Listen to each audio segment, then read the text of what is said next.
ரிஷிவந்தியம், உளுந்தூர்பேட்டை, விழுப்புரம், விக்கிரவாண்டி, பண்ருட்டி இதெல்லாம் பாத்தீங்கன்னா திமுக வெற்றி பெற்றிருக்கு. திமுக வந்து இங்க வெற்றி பெற்றிருக்கு.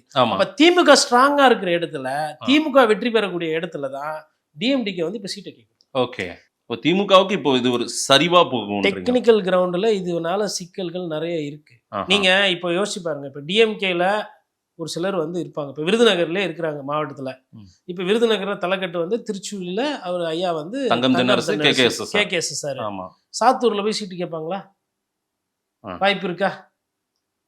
அப்போ பக்கத்துல எதுனா ஒரு சீட்டுன்னும் போது அங்க ஆல்ரெடி திமுகவுக்கும் காங்கிரஸுக்குமே டஃப்பா போயின்னு இருக்குது மாணிக்கம் தாக்கூர்னால. இப்போ டிஎம்டிகே உள்ள எடுத்துன்னு போய் விடும்போது சீட்டு ஐடென்டிஃபை பண்றதா சிக்கல். சீட் ஷேரிங் ஓகே, எண்ணிக்கை 8 ஓ 10 அது கொடுத்துருவாங்க.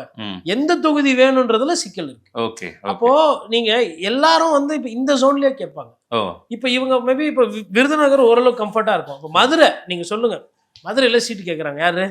மதுரை தான் கரெக்டான எக்ஸாம்பிள். மதுரை எப்படின்னா ஒண்ணு நீ இல்லைன்னா 5க்கு 5 திமுக 5 அதிமுக 5 மதுரை மத்தி பிடிஆர்.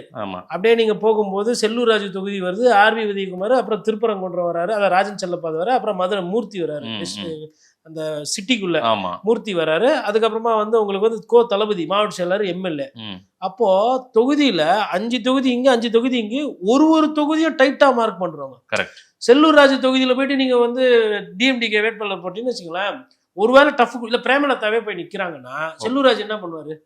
வீடு வீடா போய் அழுவ ஆரம்பிச்சுடுவாரு.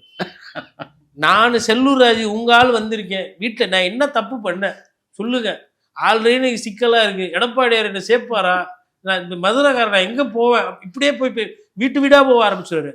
ஆர்வி உதயகுமார் என்ன பண்ணுவாரு? அங்கேயே போய் வீட்லயே உட்காந்துருவாரு. இட்லி கொடுங்க, நான் எவ்வளவு வாட்டி சாப்பாடு எல்லாம் ஆக்கி போட்டிருப்பேன், கோயில் ஃபங்க்ஷன்லாம் எவ்வளவு பண்ணிருப்பேன், என்ன இந்த மாதிரி பண்றாங்க. ராஜன் செல்லப்பா எங்கன்னா போங்க, இந்த பக்கமே வந்துடாதீங்கன்ட்டு அவரு ஒரு டிஃபரெண்டான அரசியல் பண்ணாரு. தளபதி ஆல்ரெடி காங்கிரஸ் மேல கோவத்துல இருக்கிறாரு.